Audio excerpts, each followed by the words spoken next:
This is on page 121 in the perspective of Fania. The Sonderkommando. I thanked God when we were assigned to a commando, working inside the camp.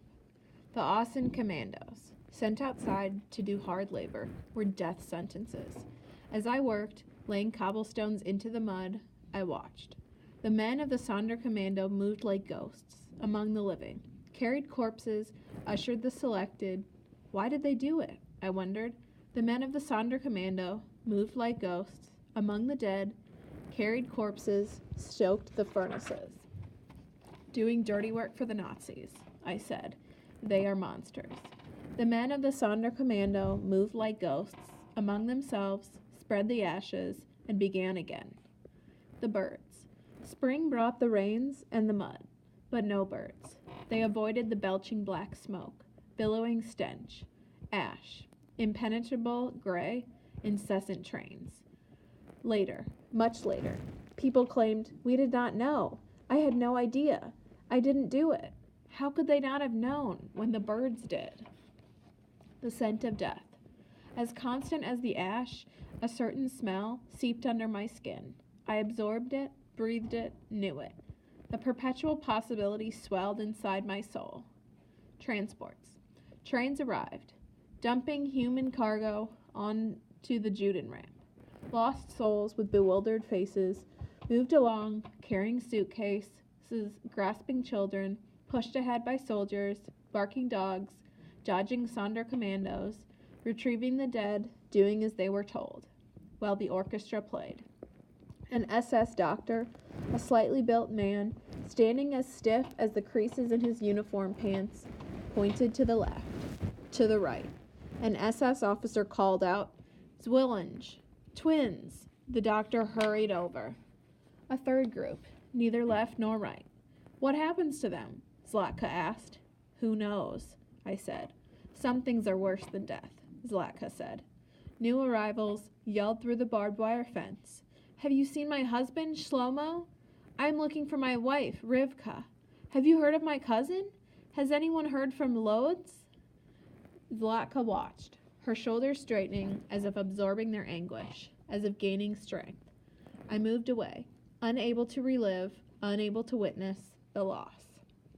The men's camp. Through the barbed wire, I could see men, gray and blue clad shadows, husbands, fathers, brothers, sons, lovers. Too far away to speak, I craned my neck, searching for a familiar face. Label? My eyes followed a ghost. Could it be? The same tilt of his head, the same height, the same gait. Label? The figure moved away. Label? I ran along the fence, my heart pounding, desperate for another look. Too thin, too old, too gray. Would I even recognize him? Would he recognize me? Label's ghost disappeared, faded into the gray. I pressed down my folded heart, unable to think of Mama and Papa, Mushki. But Label will survive. My words fell with the ash. A hand around my shoulder. Zlatka. Come, she whispered, leading me away from the wire. Do not let them see you cry. The angel of death. We began to see him more often, on the Juden ramp, waiting for the transports, watching, selecting. Even if another doctor was on duty, cold eyes in a handsome face searched inside, sensing something beneath the skin surface. The loud call of Zwillinge, twins, caused commotion. A flick of his riding crop. To the left, to the right. A third group that disappeared, who knew where. Whispers gathered, shivers of sweat, tremors of terror, more than his cold-eyed stare, not knowing what happened to the third group. We did not know his name, yet we knew he was the angel of death. Nobodies. Zlatka and I passed by a group of black triangles, Aryan girls, who thought they were better. Grabbing Zlatka's arm, I tried to walk faster. I wanted to run, but Zlatka said, do not show your fear, and walked by as if someone on a stroll from the shul on a Friday night.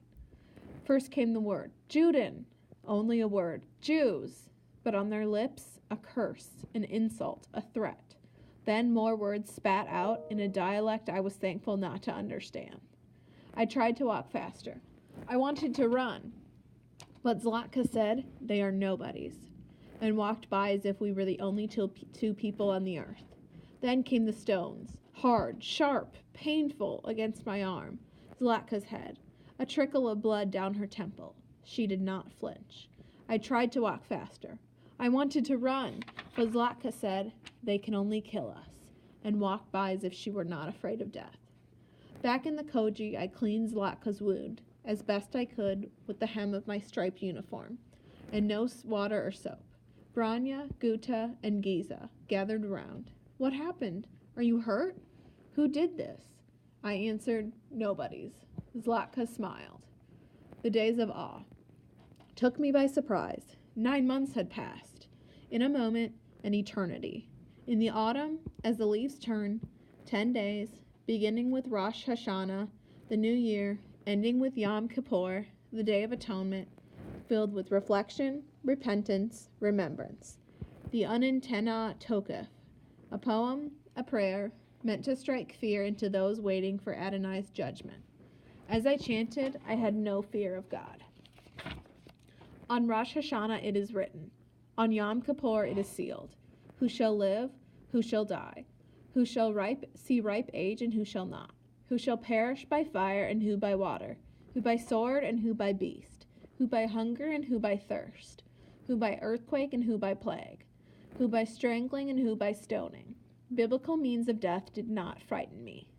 I had my own version. It is written and it is sealed. Every day, who shall live? Who shall die? Few of us will see ripe age and most shall not. Who by beating and who by gas chamber?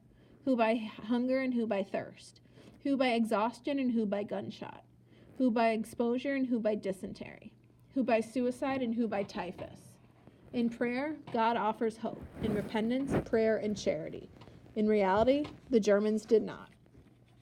Chapter 7, in the perspective of Zlatka. Canada. In my dreams, a land of plenty. Far away, safe. In reality, warehouses, stuffed with worldly possessions, from cardboard suitcases, leather satchels, canvas bags, mountains of clothing, jewelry, food, blankets, shoes, treasured favorites, books, toy trains, and drawing sets. Sorted by large-fisted Aryans and shipped to Germany. Canada was verboten, but goods could be had for a price. Pieces of a normal life traded for bread. "How much for that pretty purple blouse?" I asked. "Too much for a dirty Jew," a broad-faced Aryan girl. "How much for that pretty purple blouse?" I asked. Again. "Why do you want it?" Branya asked. "Why take the risk?" Guta wondered. "Why pay the price?" Giza said. "To feel pretty again," I answered. I paid the price, a day's ration of bread, and didn't mind when my stomach growled all night. Fanya passed me her bread. "I'm not really hungry," she said with a wink. When I dressed in the morning, a whisper of silk lay hidden between my skin and the coarseness of my striped uniform. Another selection. We stood together, Fanya and I. Behind us, Branya, Guta, and Giza, waiting, clutching each other's hands. I smoothed down my dress, examined fingernails, as if waiting for approval from Mama before going to shul. Anticipation dripped down my spine, a trickle of sweat on a hot day. Watching the girls before us, some moved to the left, some to the right. No rhyme or reason. Huddled against Fanya, waiting. Clutching each other's hands. "How do I look? Am I too thin?" Fanya asked. I saw myself reflected in Fanya. Deprivation and decay. Carved on her face, wafting off her skin. "You look beautiful," I assured her. I pinched my cheeks for color, as I'd done once while waiting for a date. But this was not a handsome boy meeting me with a smile. "How do I look? Am I too pale?" I asked Fanya. Fanya tilted her head, examining, smiling. "You look beautiful," Fanya assured me. Still, fear lashed my bony spine like a riding crop. One by one we stood, before him. SS captain, German doctor, the angel of death, we called him. Me first, chin up, eyes straight ahead, fists clenched, his cold-eyed stare seeping through me. Then Fanya, chin tucked, eyes cast down, hands clasped before her. Turned, poked, and prodded. Then Branya, Guta, Giza. Hugs, smiles, relief, exhilarating, exhausting.